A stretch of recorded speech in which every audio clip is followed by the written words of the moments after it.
like to break down for you the absurd growth of my six-figure passive income stock portfolio, which if you're OG to this channel, you might recall we started the year at roughly $130,800 with this wicked crash in March, followed by an even more wicked recovery into the later half of this year, leading my portfolio up to $197,530. So if we do a little bit of math here, we take that $197,000, minusing it from the $130,898, which is the exact amount I started this year with, that would leave us with about $66,632, which if we divide that out by the 8 months we've had to invest this year, we're currently sitting at $8,329 a month in growth. Now, this comes from a combination of obviously capital contributions, growth from the portfolio, and a mixture of dividends, but I can promise you the majority of this is probably coming from straight up stock growth. Now, in a second, we're going to get into each one of those individual brokerage accounts just to see what the heck is going on here, but I want to update you guys on my passive income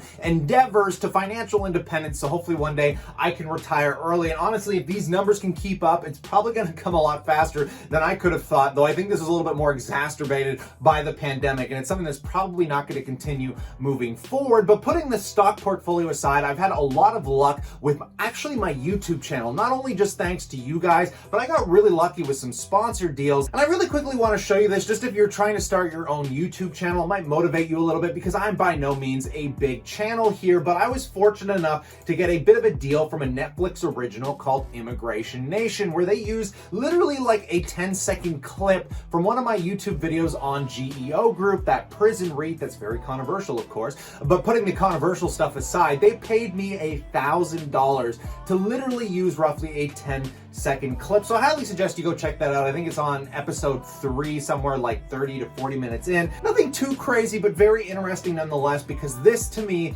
is the definition of like true passive income. I made a video way in the past, like last year, in which I'm still able to license that footage out for pretty absurd amounts of cash. $1,000 is a lot, but that isn't even the cusp of how lucky I got this month, considering I actually did a sponsored video, which some of you might remember, this gold stock I broke down on the TSE. The ticker was GOLD, in which that sponsor paid me almost $2,000 Canadian. The Netflix was about $1,000 US, so all combined, it was about the equivalent of $3,500 before my YouTube AdSense money, which is never that much. It's usually around $600. So nonetheless, for this month alone, my YouTube has made me about $4,000 to $5,000 in passive income, roughly. It's like a mix of passive and work, because obviously I still have to sit here and make these videos for you guys. But once they're made, they can continue to generate revenue, which I'm hoping you're able to learn and get a little bit of motivation from me sharing this information with you. So in the clarity of my transparency, I'd really appreciate it if you slap that like button. But let's get into these accounts and see what's going on this week, folks. So let's jump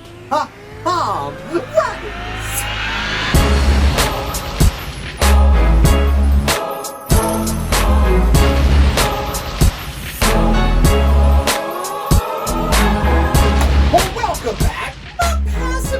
Investors alike. Now, there's going to be some big changes going on with this portfolio over the next 4 months into the latter half of this year, and that primarily is me going to be taking a fairly healthy step back to primarily start stacking cash and pretty much focusing all my attention on one stock, which many of you might be aware, but I'll share with you in a second. But taking a look at the portfolio overview, which of course is brought to you by thechartmaster.com. As always, what I truly believe is the best portfolio tracker out there on the internet. No monthly fees, a one-time payment where you can track your portfolio and your dividends automatically. But getting into this, guys, yes, the portfolio is sitting at all-time highs this week, which is, it never ceases to blow my mind. Primarily brought to you, as always, by tech, with a little bit of help coming from the bottom half of the portfolio as we start seeing a recovery in some of the financials. I mean, we had Johnson & Johnson did a really healthy spike, which we'll see on those capital gains in the individual accounts. Tesla obviously hitting all-time highs. We got the Apple and Tesla stock split coming up, which is going to be pretty incredible. Now, due to the fact that I haven't really been purchasing a whole lot of stocks, other than I sold a little bit of Tesla off, and I ended up buying a little bit of Pepsi, bringing my Pepsi position up to roughly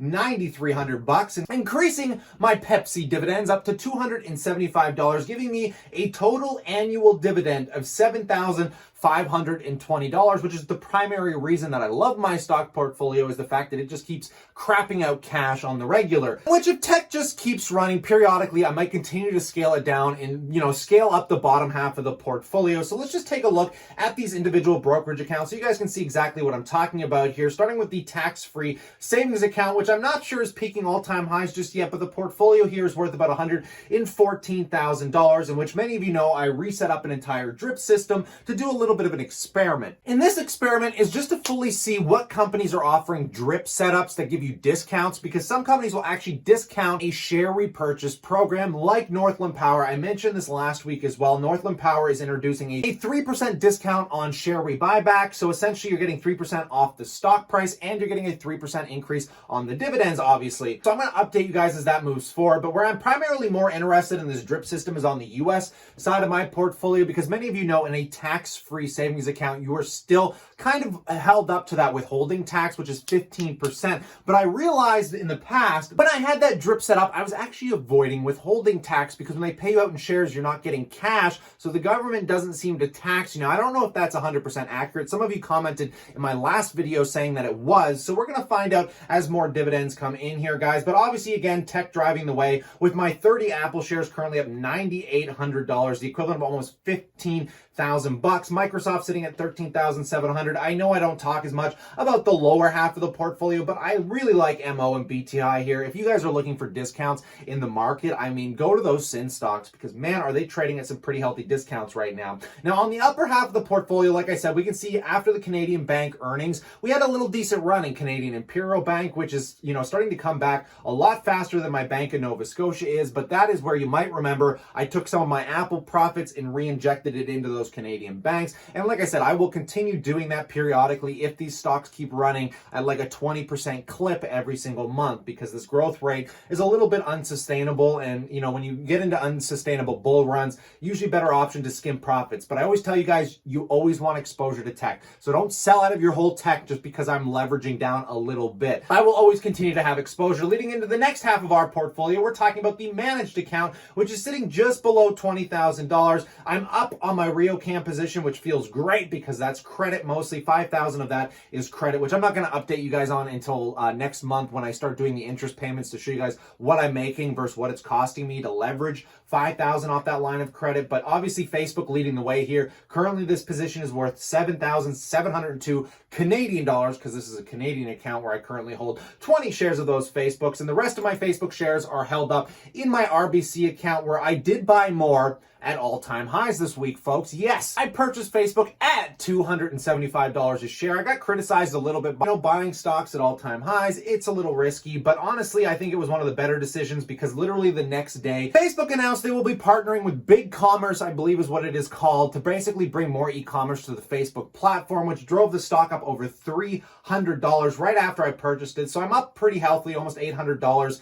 in my RBC account on the Facebook position. And then again, obviously the top half of the portfolio not doing much, because my Canadian stocks aren't exciting at all. I absolutely love them because RioCan and BNS are pumping out massive yields. I'm getting 9.5% off RioCan and another 6% off BNS. Those companies are going to take me into retirement. So you're not capital gain wise, I know they're boring, but damn do they crap out money like there's no tomorrow. And then taking a look at the RR to the S to the P, where we just hit all-time highs again, folks, which came as a huge shock to me. As if I'm being honest, this account is like my good luck charm here. This just crossed almost $41,000. My contribution limit on this account was $14,000, in which I only started funding it not even a year ago. I think we're just coming up to the first year of me managing this account, so we're already seeing roughly a 200% return. Now, I wish I was this good with all of my accounts, but primarily, obviously, thanks to Tesla, which I am currently up 521% on the 5 shares that I have remaining, which I'm a little bit more hesitant on selling because I'm looking at the time horizon of I'm probably going to hold on to this for the next 5 to 10 years.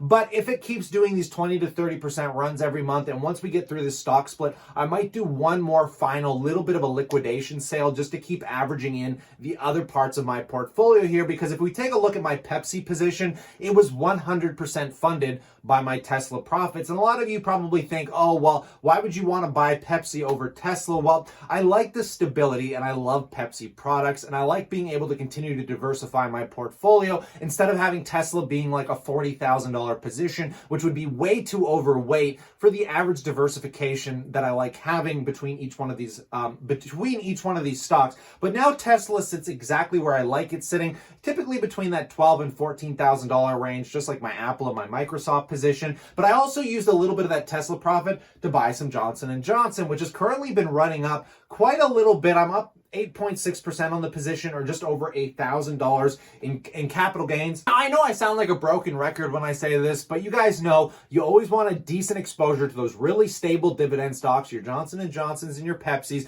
You want some really decent growth with your Apple, your tech stocks, and then you want some really aggressive growth, which you're going to get with something like a Tesla or a MindMed, which, to follow up here, just to finish this whole thing off, guys, I told you that there's only one stock that I'm primarily going to focus on buying into the later half of this year, and that is going to be MindMed, because I would like to get this to roughly a 7,000 to 10,000 share position. It's only going to cost me another couple $1,000, but I really want to keep stacking cash here, folks. I want to get into a position where I have about $10,000 to $15,000 in cash by the time I finish this year, just to have a little bit of an emergency fund in case we see a major dip for whatever reason, right? You know, tariff war in China continues. Second wave of the pandemic. It's really bad. I don't know what's going to happen. Nobody really does. But sooner or later, there's always bad news. And it's nice having some locked and loaded cash to kind of take advantage of that. So currently right now, I've got about a 3% cash position, or roughly $6,100, which is cash that I've been building up from the Netflix deal. Just whatever I can do right now. I've been selling stuff on Facebook Marketplace, which many of you are aware of. So I've been doing everything I can to pull a Gary V, hustle up some cash from things I can sell around the house. Because as many of you know, you want more assets than liabilities, and an asset is simply something that goes up over time, and a liability is something that simply goes down. I'm going to be making a full video on the differences between assets and liabilities and how that pretty much changed my entire life tomorrow. So consider subscribing for that. But in the clarity of my transparency, I'd love to know what you guys think about all of this in that comment section below. But stay cool, stay awesome, and I look forward to chatting to you tomorrow.